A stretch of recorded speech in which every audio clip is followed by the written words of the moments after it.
Assalamualaikum warahmatullahi wabarakatuh.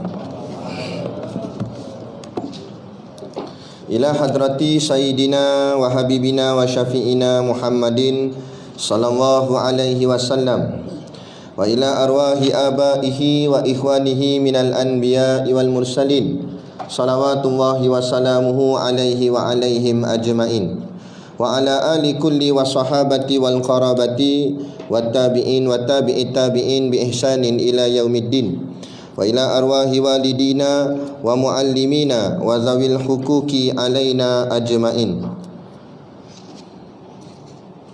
wa khususan ila hadrati Syekh Abdul Samad Al-Palimbani bisiril Fatihah. A'udzu billahi minasyaitonir rajim. Bismillahirrahmanirrahim. Alhamdulillahirabbil alamin arrahmanir rahim maliki yaumiddin iyyaka na'budu wa iyyaka nasta'in ihdinas siratal mustaqim siratal ladzina an'amta 'alaihim ghairil maghdubi 'alaihim waladdallin.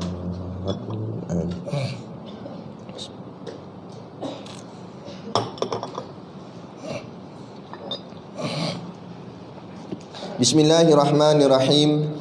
Alhamdulillahilladzi anzala ala abdihil kitaba wa lam yaj'al lahu iwaja.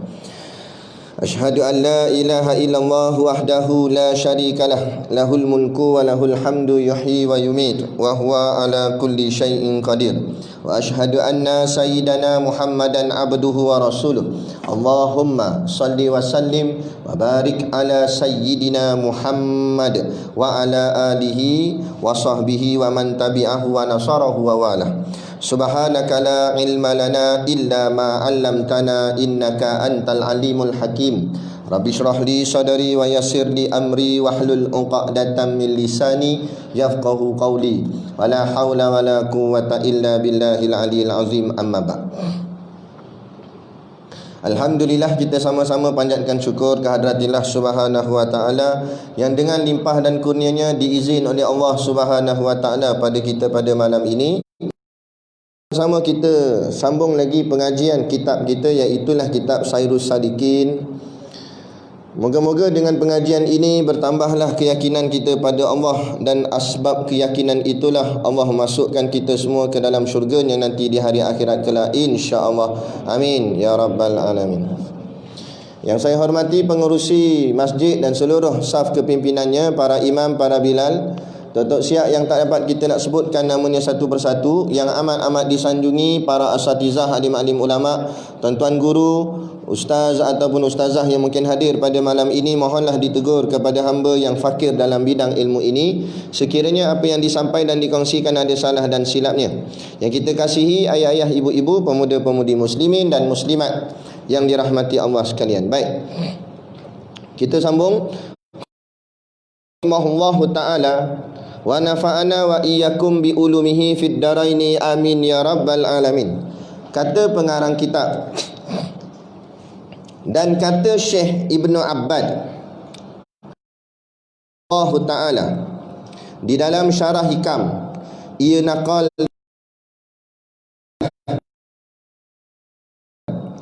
i'lam annal ilma haitsuma taqarrara fil kitabi al-azizi wa sunnati innamal muradu bihil ilmun nafi'u alladhi tuqarinuhul khasyatu wa taqtanifuhu al-makhafah. Qala Allah Ta'ala innama yakhshallaha min ibadihil ulama. Fatabayyana annal khasyata thulazimul ilma.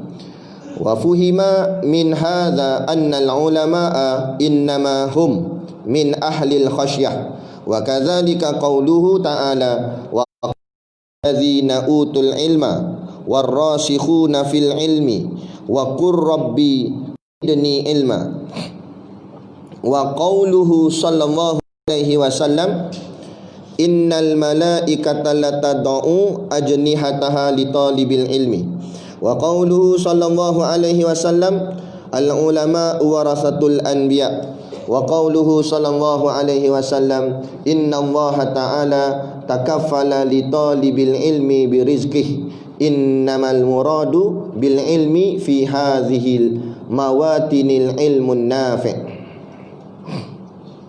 Baik. Ini sambung lagi dalam bab kelebihan menuntut ilmu. Ilmu yang dimaksudkan di sini ialah ilmu tasawuf. Jadi syekh kita diambil daripada kata-kata ahli sufi, seorang wali Allah, alim ulama, yang katanya, dan kata Syekh Ibnu Abbad rahimahullahu ta'ala. Syekh Ibnu Abbad ni dia mensyarahkan kitab hikam. Ada satu kitab namanya kitab hikam, kan? Kitab hikam ni dikarang oleh Syekh Ibnu Athaillah As-Sakandari.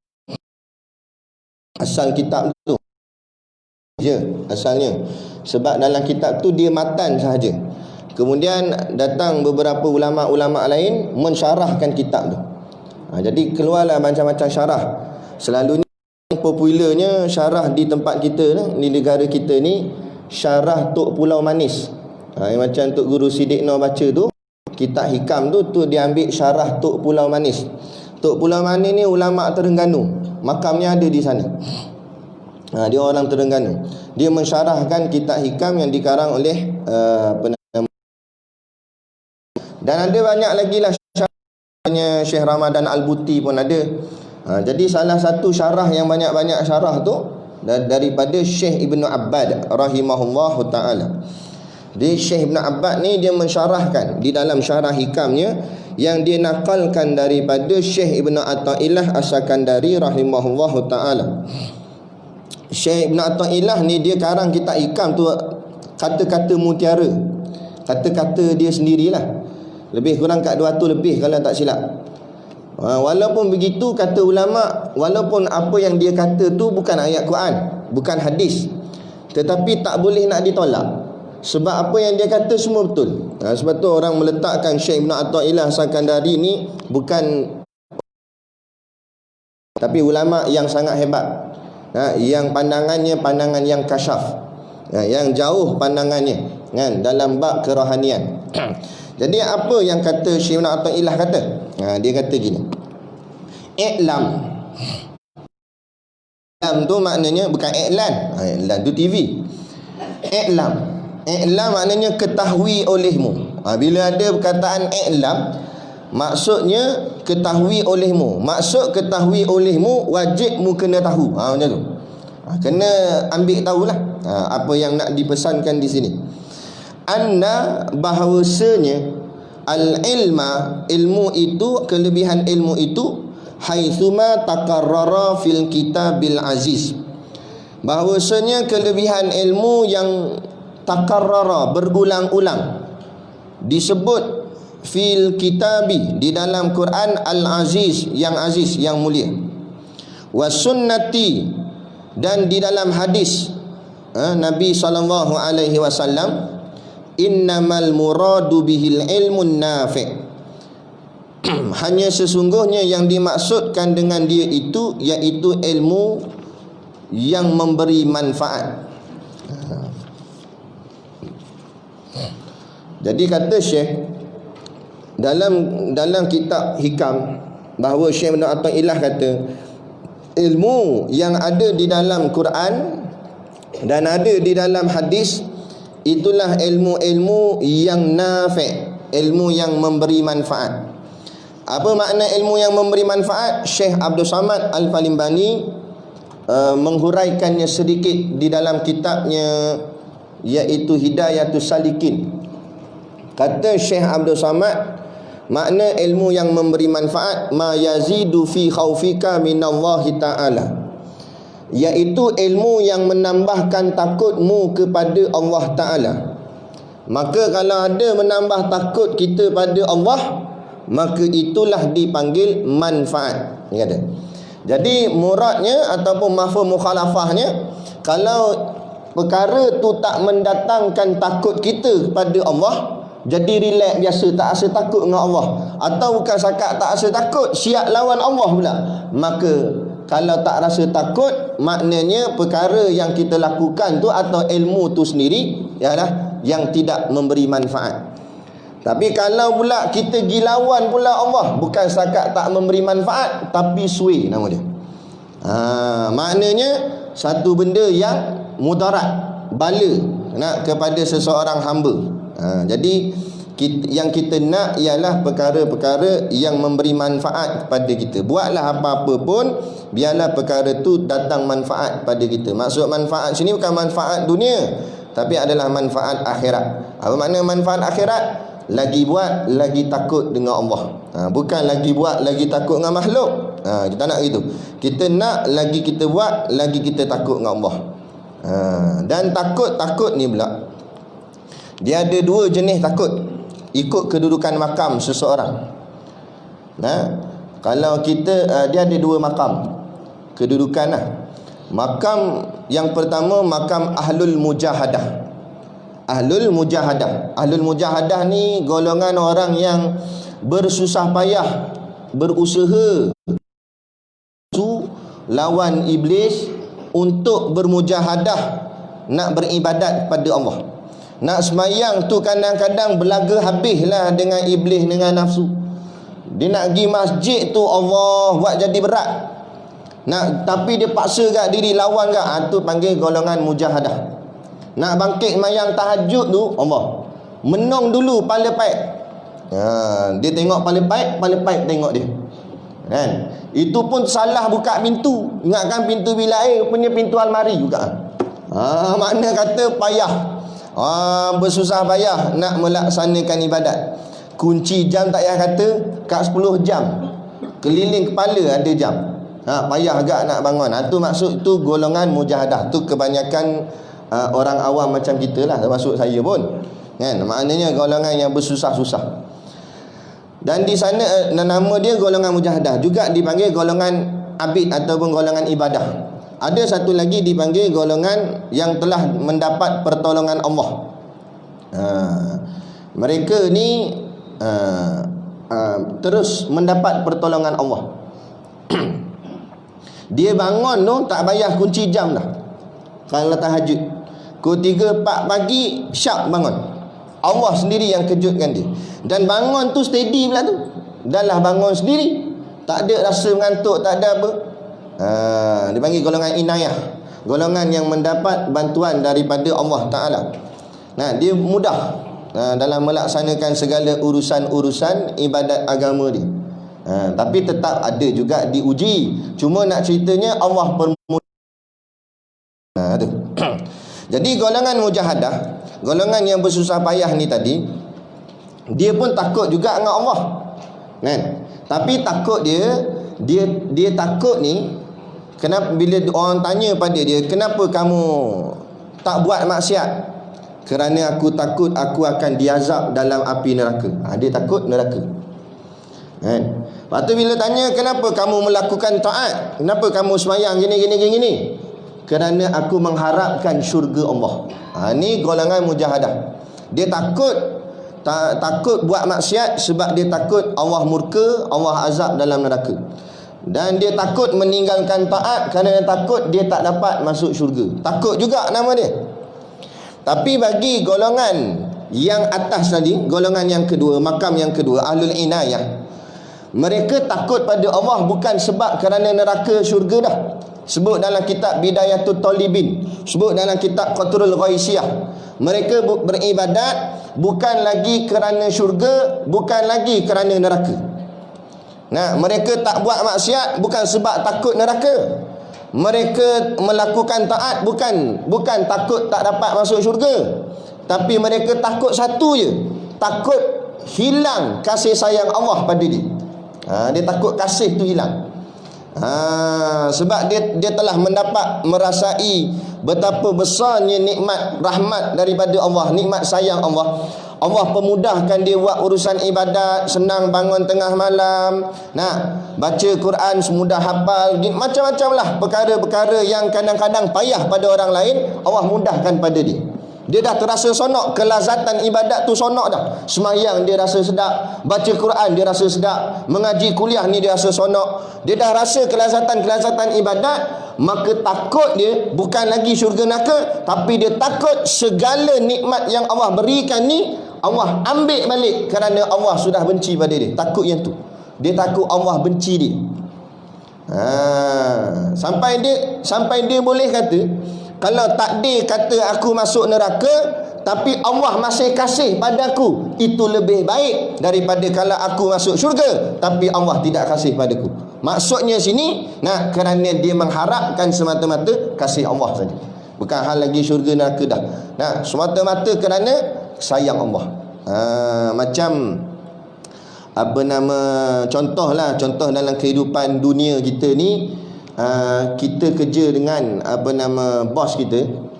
Kita buat kerja elok-elok tu sebab kita sayang bos ke sayang gaji? Sayang gaji. Kita buat kerja sungguh-sungguh elok-elok buat kerja sebab takut gaji tak dapat atau gaji kena potong. Kita tak melanggar peraturan pejabat, peraturan tempat kerja kerana takut kena pecat. Tapi kasih pada bos tu tak ada apa sangat, biasa lebih kurang gitu dah lah. Birthday bos adalah bagi hadiah gitu-gitu lah. Nak bodek punya pasal mudah naik pangkat kan. Tapi gitu-gitu je lah. Tak adalah terlampau kasih. Tak adalah kalau sampai bos dia sakit, dia yang bawa pergi klinik, tak adalah. Nampak? Ini macam ni lah peringkat golongan mujahadah tadi. Bukan nak kata dia tak kasih pada Allah, tapi kadang-kadang hati dia masih lagi tala buat ibadat ni, masih lagi nak kena mengharapkan nikmat-nikmat syurga yang dia dengar daripada hadis dan sebagainya. Dan dia takut sangat ni sebab dia telah mendapat gambaran neraka yang macam mana teruknya. Dia takut sangat. Tadi dia buat ni kerana dia takut gaji tak dapat, dia tak langgar peraturan jabat kerana takut dipecat. Tapi beza pula hubungan kita dengan ayah kita kat rumah. Tadi di pejabat, ni kat rumah. Nampak? Kita tak takut ayah kita tak bagi duit? Betul tak? Kita tak takut kalau kita duduk luar daripada rumah. Tapi yang kita takut satu je. Kita takut ayah kita tak sayang kita. Ayah kita benci kita, mak kita benci kita. Walaupun ayah kita tak jaga kita, sebagai contoh, ayah kita tak bagi duit kat kita, tapi kalau dia masih lagi sayang, lega hati kita. Ini kedudukan macam ni. Inilah makam yang dikatakan yang kedua tadi tu, ahlul inayah. Mereka buat bukan lagi kerana mengharapkan sesuatu balasan, tapi semata-mata kerana menjaga kasih hubungannya dengan dirinya, dengan Tuhannya, dirinya dengan Allah. Macam orang berkasih-kasih lah zaman masa mula-mula belum menikah dululah, berkasih-kasih dengan orang perempuan dulu. Kita jaga sangat perasaan dia. Sebab apa? Sebab kita takut dia putus dengan kita, dia benci kita. Jadi apa dia kata semua betul je. Tengah-tengah dating tu ketepuik bunyi. Oh sorry, I terkentut, tak tahan, kata awek tu. Kata lo kentut, awak tak habaq nak buat minyak perfume, kata. Wanginya, kentut lagi. Tak apa, tak payah kata kentut, cirit tak apa. Sebab apa? Sebab masa tu nak jaga hubungan tu, sebab kasih tu. Sebab tu orang kata cinta itu buta. Bila dah terlampau cinta, tak nampak dah yang lain. Sebenarnya cinta itu buta bukan untuk kasih-kasih lelaki perempuan. Cinta itu buta tu pada Allah. Bila kita telah mencintai Allah, fana semuanya, buta segala-galanya. Tak heran dah apa benda nak jadi dengan dunia ke apa ke, nak hidup susah dia tak heran. Ada orang pening kepala, picit dahi. Awak ni Allah hidup susah, meniaga tak untung-untung dia kata. Nampak? Sebab masih lagi berat pemikiran kita pada dunia. Tapi ada orang dia meniaga tiap-tiap bulan rugi. Senyum aja. Awak hang senyum, niaga rugi. Biar rugi tak apa. Janji Allah sayang kat aku. Sebab apa? Sebab hati dia tak pandang lain lah. Buta tu kata buta. Dia tak peduli dah benda lain. Hidup dia susah ke, melarat ke, miskin papa dana ke, sakit macam mana ke, dia tak heran dah bab tu. Yang dia heran Allah kasih tak kasih pada dia. Tu je. Inilah yang duduk pada makam-makam para sahabat. Sahabat-sahabat ni makam dia. Lepas tu sahabat-sahabat tak kisah tangan terkulai dalam medan jihad, putus tangan ni. Ada seorang sahabat putus tangan dia, kena cantah tapi tak putus habis. Nah, dia ada kulit tu sambung sikit lagi. Tiba-tiba dia kata, payah betul lah tangan ni, aku nak berjuang pun duk goyang-goyang. Lah kali dia pijak jari dia, dia sentak badan dia biar putus terus. Tinggalkan tangan dia macam tu je. Terus pergi ke hadapan dan terus berjihad. Kenapa gitu? Mana sakit dia? Sakit dia sudah fana. Dia tak pedulikan sakit darah dia, tak pedulikan tangan dia putus. Yang dia peduli, Allah kasih padaku, Allah sayang padaku. Sebab Allah sayanglah Allah putuskan tanganku dalam medan jihad. Aduh, sampai tahap macam tu. Ni yang kita nak bawa dalam perjuangan haraki kita. Biar kita nampak matlamat kita agama, matlamat kita Islam, matlamat kita Allah, bukan matlamat jawatan. Nah, ni habis-habis pilihan raya, yang ni tanya ni siapa pula jadi ni, menteri apa ni. Dah bukan lagi kerana nak selamatkan agama, bukan nak selamatkan bangsa negara, kan, tapi sibuk kepada hal diri masing-masing. Nak membanyakkan hasil dunia masing-masing. Ni kata. Jadi walaupun mungkin kita tak sampai lagi takut golongan makam yang kedua ni, makam yang tinggi ni, paling tidak kita duduk makam pertama dulu, tak apa. Kita buat ibadat kerana mengharapkan syurga Allah. Dan kita tak buat maksiat kerana takut azab neraka Allah. Sampai masa kalau betul-betul hati ni ikhlas, Allah sendiri yang akan mengangkat pangkat kita. Allah sendiri yang akan alih kedudukan makam kita yang pertama ni, naik kepada makam yang kedua. Jangan pandai-pandai naik. Nak ni dia buat rasa, aku rasa aku makam kedua. Dah ustaz cakap tadi tu. Nak dia rasa aku sampai dah rasa. Contoh yang ustaz cakap tu kena kat aku. Kata. Aku tak kisah. Tak dapat masuk syurga tak apa. Dia kata, janji Allah kasih, tengok sungguh tak masuk syurga, pada muka. Jadi janganlah. Kita ikut step. Sebab tu nak masuk sekolah pun bukan mu hebat macam mana pun, mana boleh terus masuk universiti. Kena pergi tadika dulu. Lepas tadika pergi sekolah rendah. Pas sekolah rendah naik sekolah menengah. Pas sekolah menengah barulah masuk diploma apa semua tadi. Nak genius macam mana pun, mana boleh terus pergi universiti. Ikut peringkat. Begitu juga dalam ngaji. Mu hebat macam mana pun ibadat, mulai pada makam rendah dulu, makam bawah dulu, mujahadah dulu, gini. InsyaAllah sampai masa Allah angkatlah. Lepas tu ada yang tanya pula. Sebenarnya tak ada siapa tanya, saya buat-buat ada orang tanya. Dia tanya pula, dia kata macam mana nak tahu Ustaz, kita makam dah berubah belum? Nak tahu makam kita macam mana? Pertama sekali kita pegang kita makam yang pertama tadi, mujahadah lah, buatlah ibadat sungguh-sungguh.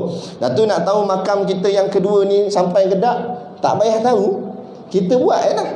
Buat sampai masa dia jadi sendiri. Tanpa kita sedar. Perbuatan Allah ni, kalau Allah buat sesuatu tak sedar, manusia buat sedar. Contoh manusia buat, kita nak buka lampu ni, kita tekan switch tak, daripada gelap masjid ni, bila buka je switch lampu tuk, terang. Kita sedar, oh buka lampu. Tapi kita sedar tak, tadi siang cerah, tiba-tiba dah gelap dah maghrib ni. Macam mana dia gelap? Adakah tadi elok pukul 6 sampai pukul 7 gelap terus? Tak, pelan daripada terang malah sekali gelap terus. Tanpa kita pun perasan, kita pun tak perasan macam mana.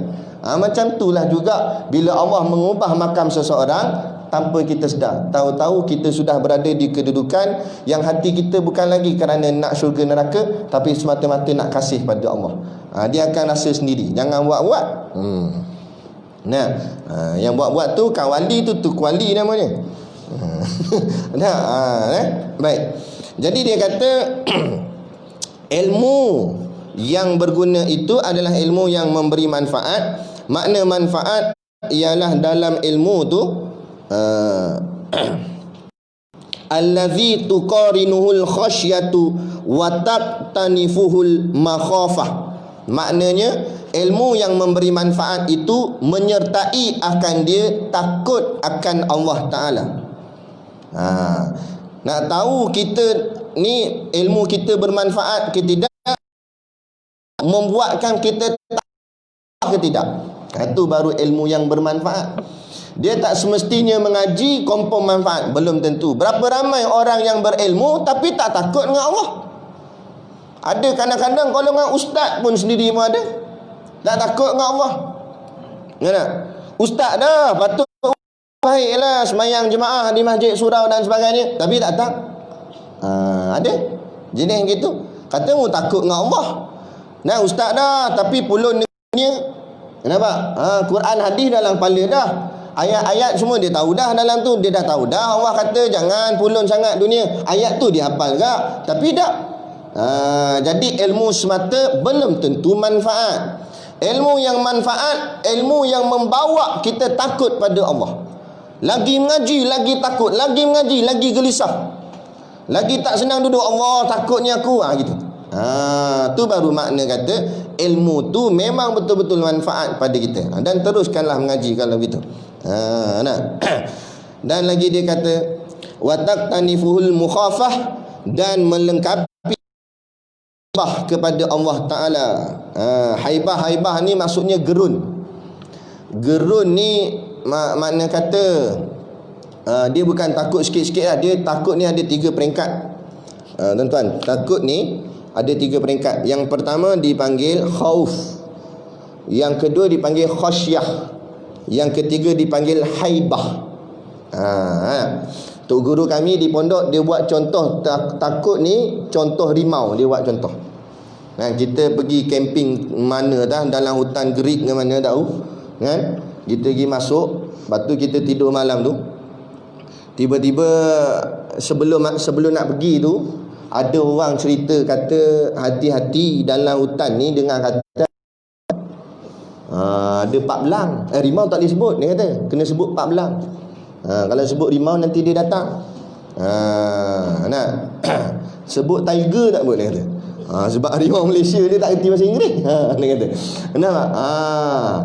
Jadi dengar orang kampung cerita tu takut dah. Sebab dengar kata dalam ni ada.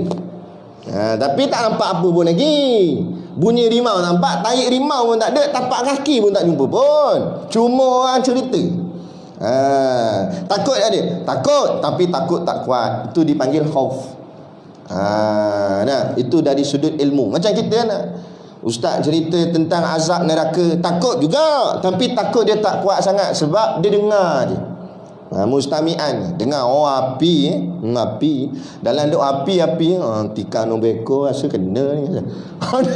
Dia nombor ekor dalam kocek duk takut api tu ada. Dia takut tu datang masjid kadang ngumpat juga. Kadang-kadang ada gak buat dosa yang bagainya, tapi kata takut. Sebab apa? Sebab takutnya tak cukup kuat lagi, baru khauf pangkat dia. Kan? Lepas tu apa, tidur kat dalam kemah tu di hutan tu. Tengah-tengah tidur tu sembang-sembang dengan kawan dah malam, lepas makan tidur, tiba-tiba nampak kelibat, bayang-bayang daripada dalam kemah. Bayang-bayang macam benda merangkak. Apa pula ni? Nak ada orang lain ke? Dah ni bukan orang ni, tengok cara jalan tu macam kucing besar. Mangkak keliling, tiba dengar suara. Sudah. Masa tu tak payah kata nak kencing, memang terkencing dah. Basah dah dalam kemah tu. Berpeluk sakan dah mereka dua ni. Takut sebab, tapi tak nampak lagi rimau depan mata, cuma nampak kelibat je, nampak bayang, dengar suara. Jadi takut dia daripada khauf akan naik kepada satu nama khasyah, makin takut. Takut tu sebab dia dah melihat, dipanggil ainun. Sebab dia dipanggil ainul yakin. Yakin dia sebab dia nampak dah. Ada orang Allah buat macam tu. Ada orang ni Allah bagi dia mimpi. Ada satu orang muslimat di pondok kami, tiga malam berturut-turut mimpi mati.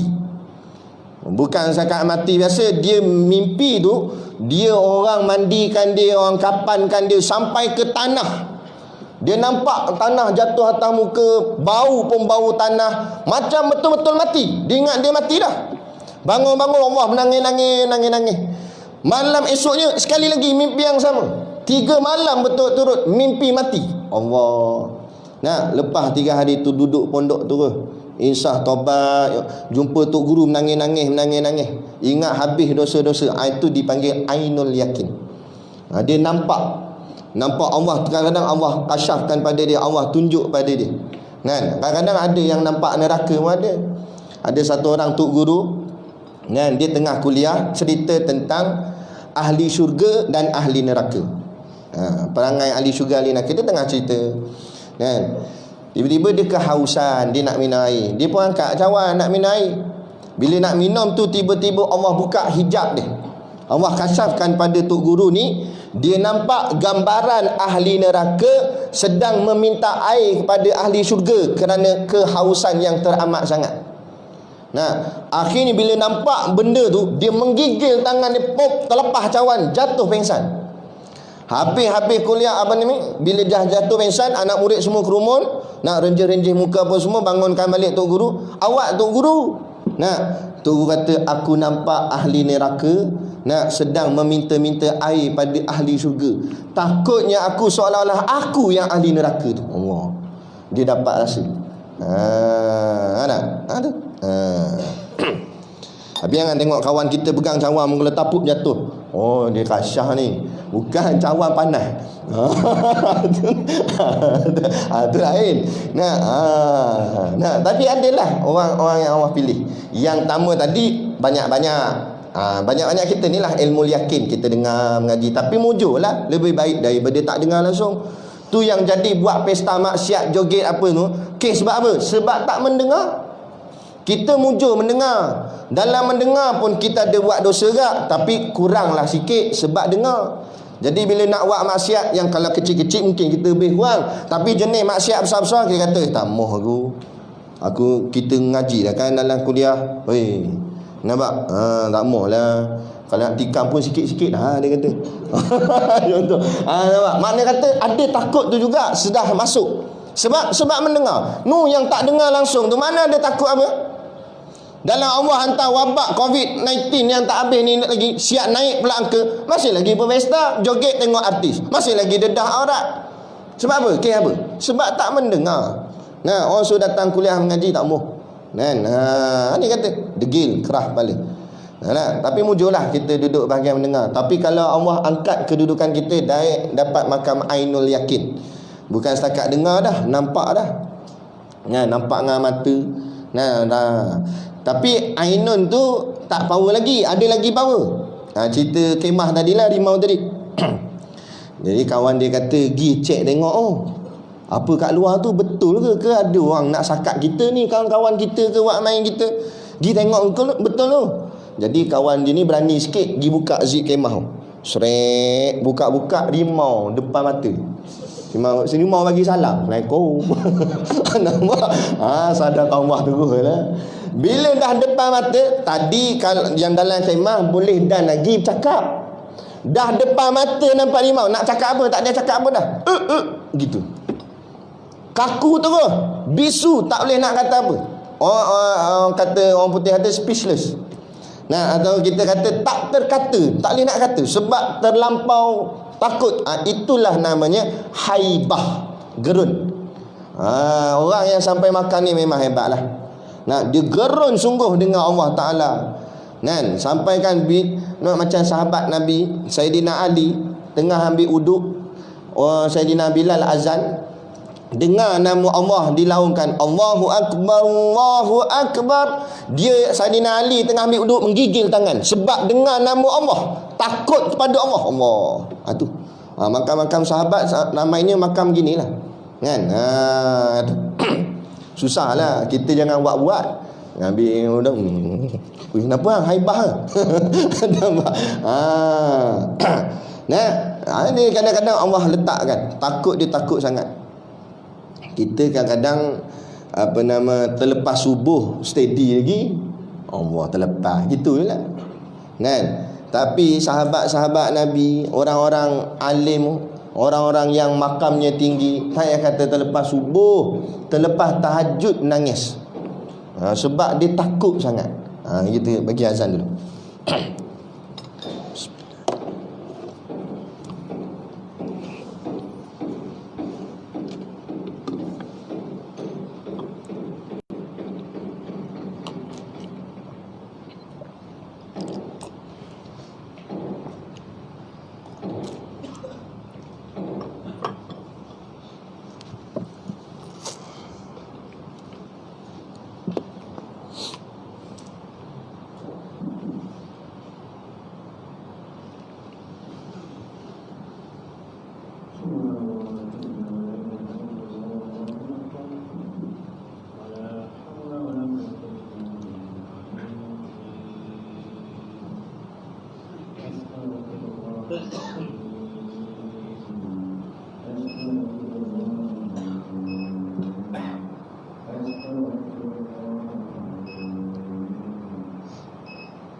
Baik, kita sambung sikit.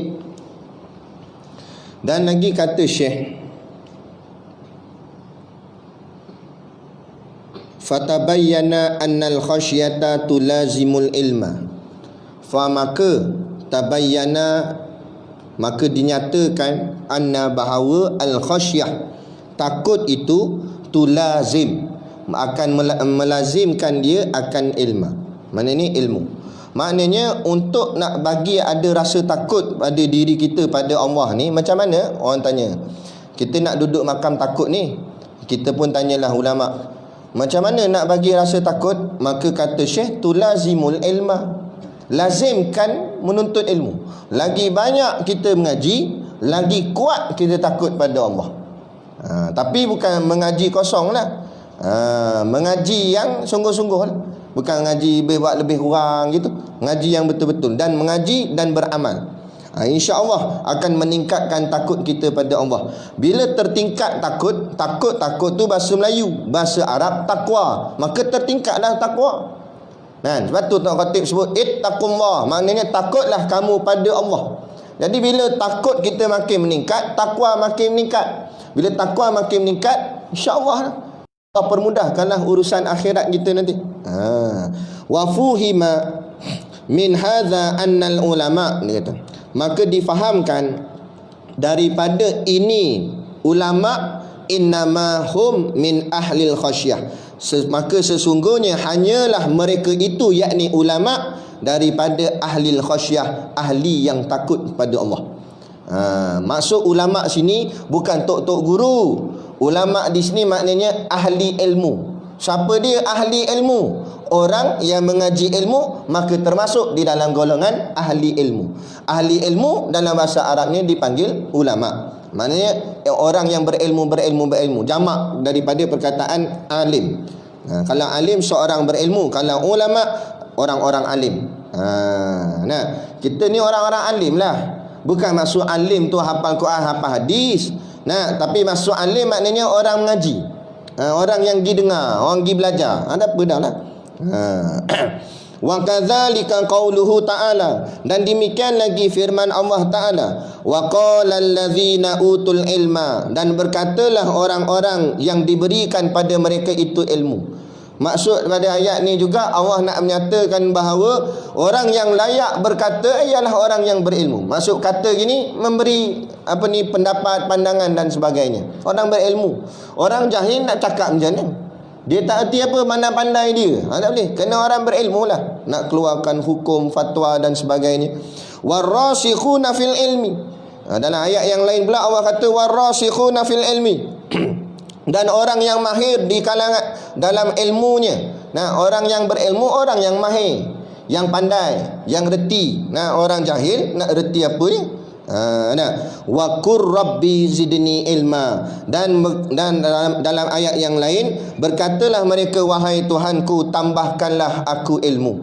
Memang ghalibnya orang yang berilmu nak lagi ilmu. Orang yang tak berilmu tak nak ilmu.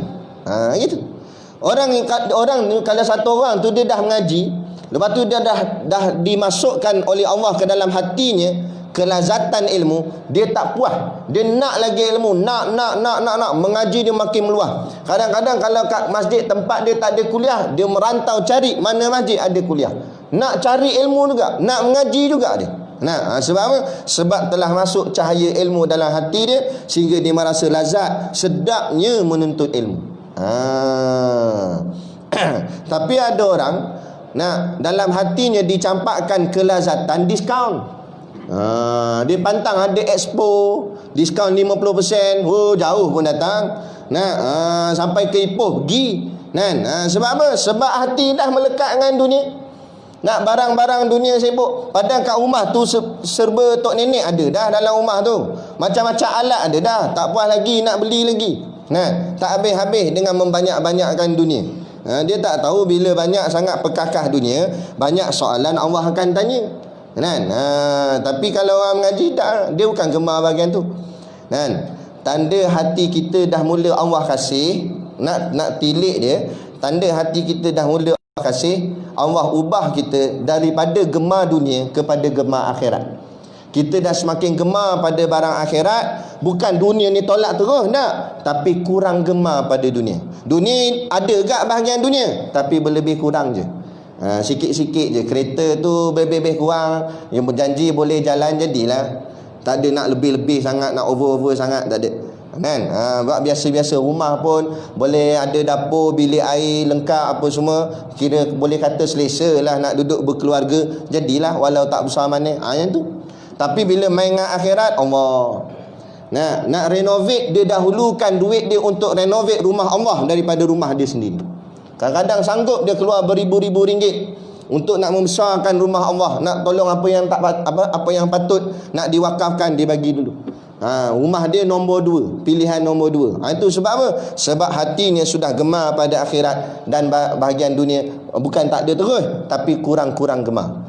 Tapi kalau hati kita ni masih lagi belum berubah, tandanya masih lagi melekat kepada gemarnya dunia, akhirat kita kurang gemar. Ajak kepada akhirat lambat, slow, terhegeh-hegeh gitu. Tapi kalau bab dunia, laju. Nampak? Jadi itu maknanya kita kena carilah tang mana silap, kena perbetulkan balik, kena mujahadah lah sungguh-sungguh. Kalau sudah mencecah umur 40, hati masih lagi tak berubah macam tadi yang saya sebut, alamatnya dah susah dah tu, dah berat dah. Sebab banyak ulama kata takat dia 40. Kalau lebih 40 masih lagi lara, payah. Bukan tak boleh berubah, tapi kena kuat lagi mujahadah. Sebab apa? Sebab lepas 40, fizikal kita dah semakin menurun, kesihatan dah makin kurang. Orang kata bila naik 40 je, nyakit dah mula datang. Ada satu masjid dia tanya, ustaz umur berapa? Anak kata 32. Oh, muda lagi dia kata. Nanti ustaz 40 datang menyakit, dia doa pula. Dia kata tapi nak masukkan gitulah. Maknanya ghalibnya kebiasaan gitu. Bila cecah 40, kesihatan dah mula terganggu. Ada yang macam ni lah, sakit-sakit pinggang lah, sakit-sakit kepala lah, kan? Macam-macam hal lah akan berlaku. Dan kalau waktu badan tengah tegak sihat, masih lagi bertenaga pun kita malah beribadat, bayangkan bila badan sudah lemah, bila badan dah mula sakit. Macam mana kita nak dirikan ibadat dengan sungguh-sungguh? Jadi nak tekannya masa zaman sebelum 40 tu, tekan sungguh-sungguh supaya biar dia jadi orang cakap apa, jadi lazim, dah jadi lumrah, dah jadi kebiasaan dalam amal. Kalau orang daripada muda biasa pergi masjid, bila dia akan terbawa sampai ke tua dia. Tak akan terbawa sonok pergi masjid, dan dia akan kekok kalau tak dapat pergi masjid. Tapi kalau daripada muda tak biasa pergi masjid, kemudian bila dah berusia baru nak pergi masjid, payah. Dia kena lawan sikit nafsu dia dan sebagainya.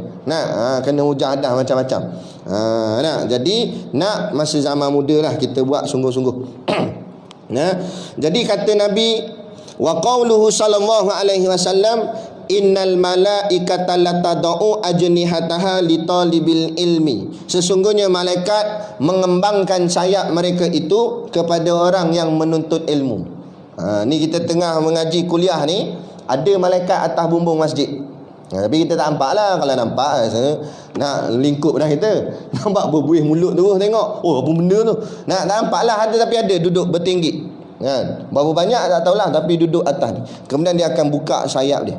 Maksud buka sayap di sini, ulama yang mensyarahkan hadis ni kata, buka sayap tu malaikat tadi akan mendoakan kepada Allah buat orang yang hadir dalam menuntut ilmu tu akan keampunan.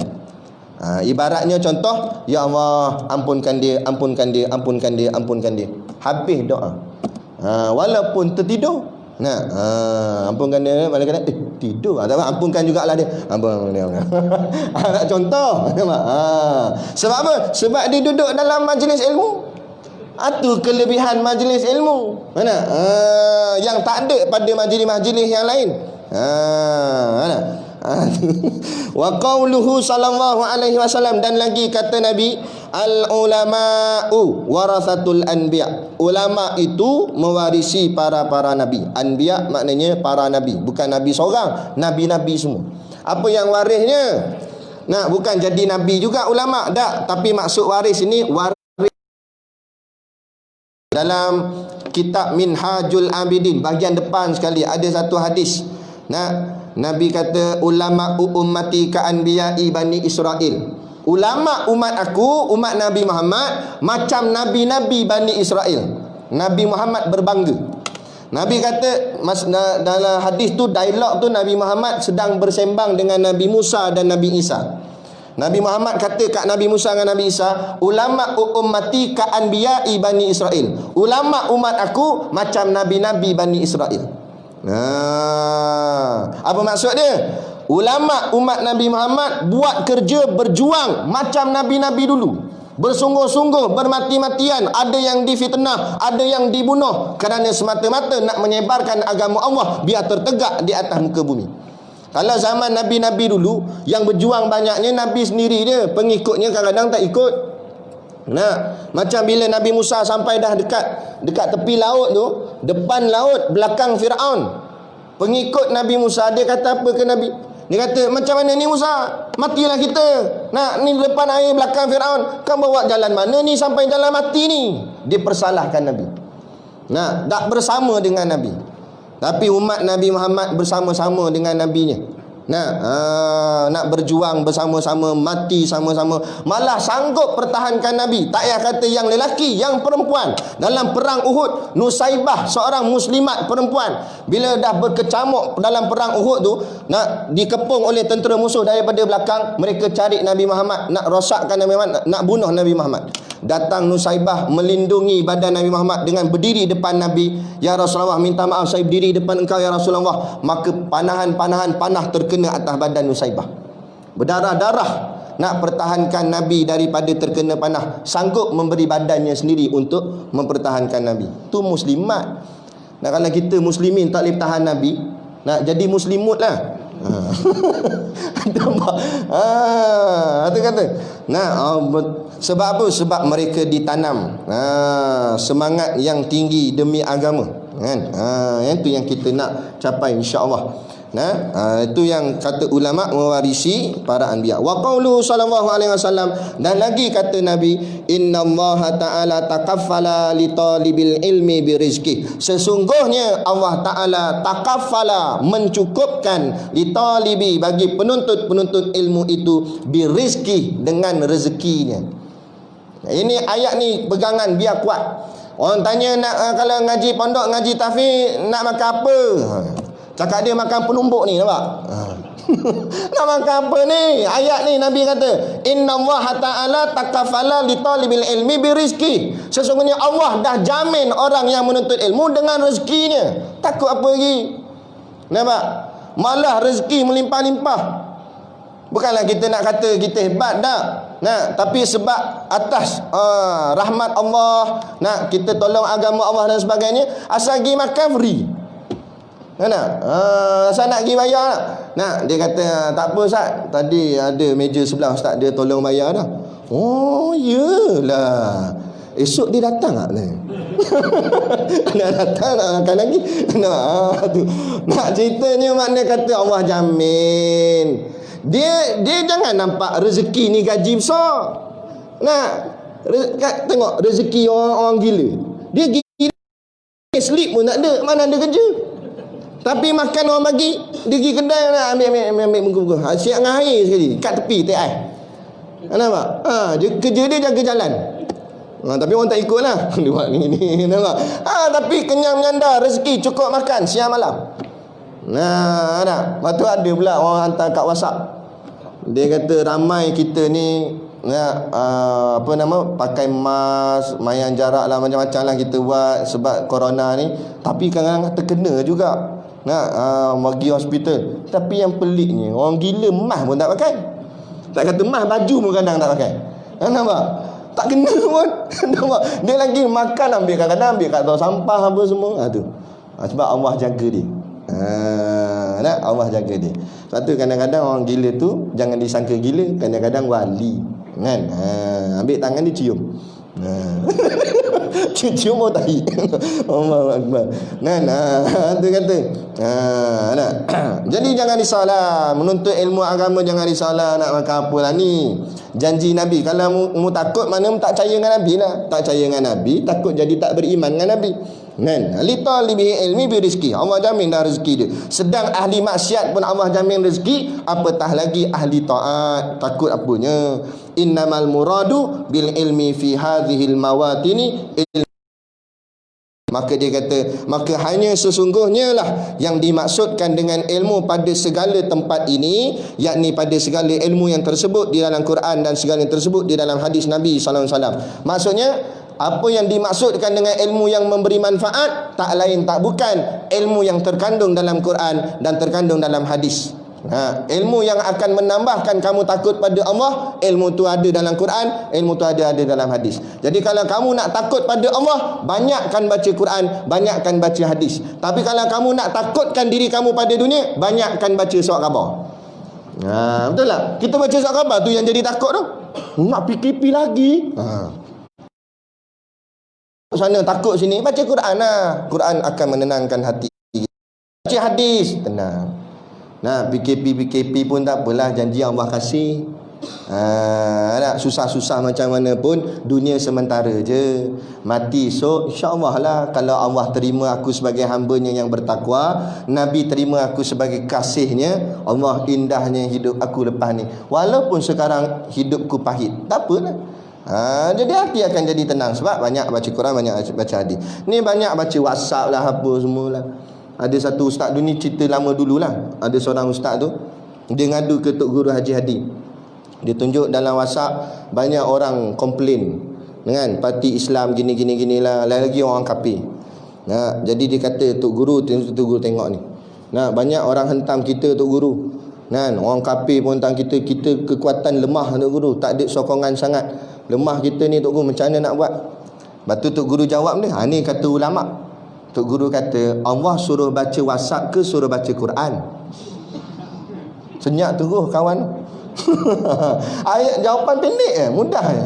Allah suruh baca Quran ke suruh baca WhatsApp? Nah, kita banyak baca WhatsApp, jadi ngarut jadi pemikiran kita. Nah, takut sana takut sini. Lantaklah orang tak nak sokong kita ke, tak nak peduli ke, lantak pi. Adakah Allah tak sokong kita? Beli yang tu je lah. Nah, Allah ni alam ni semua milik dia. Takut apa? Nah, mudah bagi Allah, kun fayakun, jadi maka jadilah. Tak ada apa yang masalah. Cuma dari segi usaha dan ikhtiar, kita bergerak kerja, kita buat gerakan dan sebagainya. Tapi tawakal tu Allah. Apa-apa pun serah pada Allah. Allah lebih tahu. Walau tak menang hari ni, mungkin kita, tapi kita yakin kita tetap akan menang satu hari nanti. Pegang situ kemas dah. Mungkin ada hikmah dia. Macam di Sabah.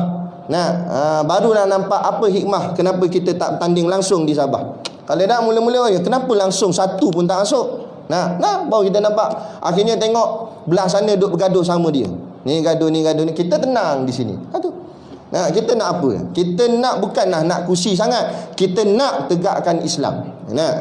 Tapi dengan cara kalau perlu kepada kursi, baru perlu tengok pada keadaan.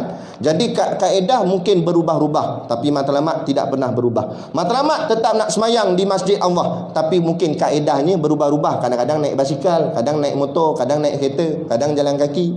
Nampak? Ikutlah macam mana pun kan. Jadi kaedah boleh berubah, tetapi matlamat jangan diubah. Baik, jadi semuanya dikehendaki dengan dia itu ilmu yang memberi manfaat pada agama dan di dalam akhirat, insya-Allah. Jadi cukup sekadar tu, dan kita akan sambung seterusnya nanti. Mana dia? Dan kat mana Dan segala ilmu yang memberi manfaat itu kan? Situ, di situ. Saja nak tengok kitab dah. Jadi macam biasa kat luar sana ada produk perniagaan untuk menampung sekolah pondok dan juga tahfiz kami. Jadi pakat-pakatlah membeli, niatlah sambil menderma untuk membantu perjuangan sekolah Ustaz Siddiq. Moga-moga dengan bantuan tuan-tuan sekalian kami dapat meneruskan sekolah kami ini, sehinggalah kami dapat melahirkan pelapis-pelapis ulama pada masa-masa akan datang, khususnya di negeri kita Perak dan umumnya di seluruh negara dan seluruh dunia. Semoga hari-hari yang mendatang nanti ulama akan dapat membimbing umat kepada ajaran agama Islam yang kukuh, sehingga kita berjaya mencapai kepada kemenangan, insya-Allah. Jadi cukup sekadar tu pada malam ni. Wabillahi taufik wal hidayah. Wassalamualaikum warahmatullahi wabarakatuh.